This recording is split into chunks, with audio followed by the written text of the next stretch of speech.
Masdan mo't makikita sa aking mga mata.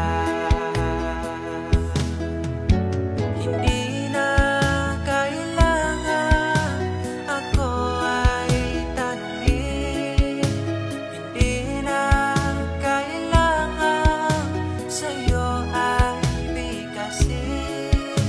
Sa tuwing magtatama ang ating paningin, sa mata makikita ang aking damdamin.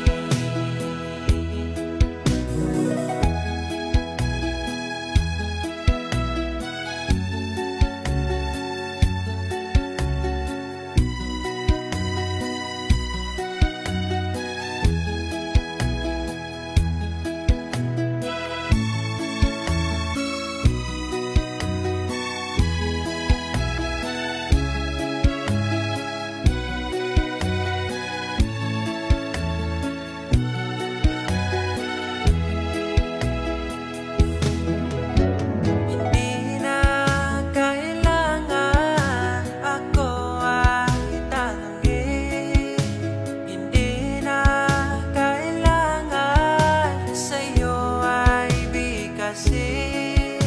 Sa tuwing magtatama ang ating paningin, sa mata makikita ang aking damdamin.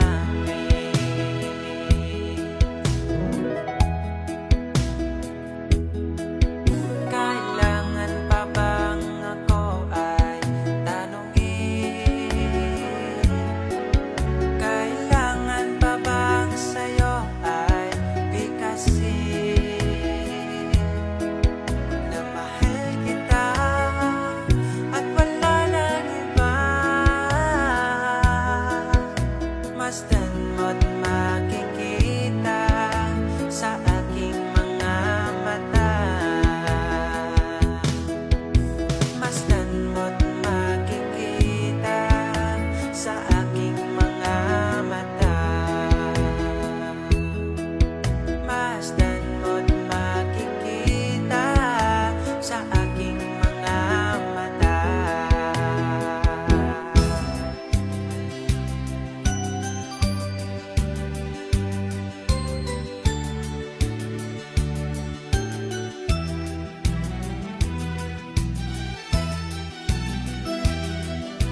Isang probinsyana sa aking puso'y umalina.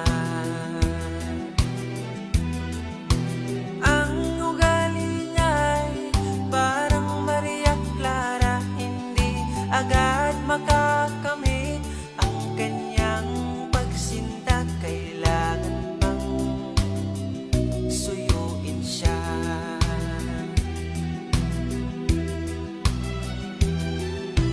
Kailangan pa ba ako'y mangarana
nangangamba ka ba sa aking pagsinta?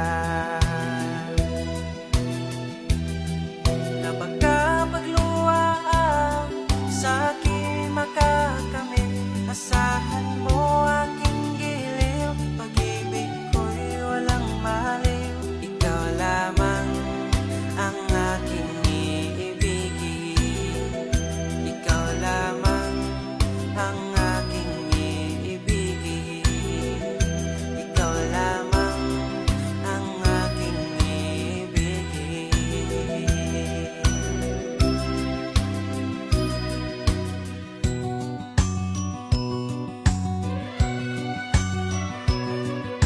Ako'y naririto nagbabanat ng buto sa mainit na syudad sa bansa ng Arabyano.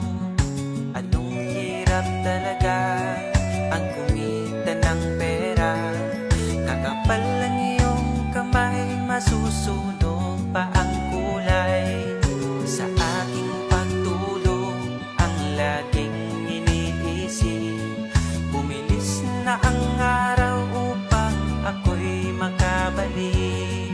Itinigil ang bisyo, alak, sugal, sigarilyo, upang makaipon, magtitiis na lang ako. Napakasakit, Kuya Eddie, ang sinapit ng aking buhay. Napakasakit, Kuya Eddie, sabihin mo kung ano ang gagawin. At ako ay umuwi, gabi na nang dumating ang dalawa kong anak sa malayo nakatingin. Matay na mumula, halos nakapikit na ang kanilang kamay, may hawak na marijuana. Ngunit ang masakit, ako'y nagtataka, dalawa naming anak, bakit ngayon ay tatlo na? Mahal kong asawa, may kasama na siyang iba. Anong lupit naman, dala pa ang aking pera. Napakasakit, Kuya Eddie, ang sinabi ng aking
pinagmasdan.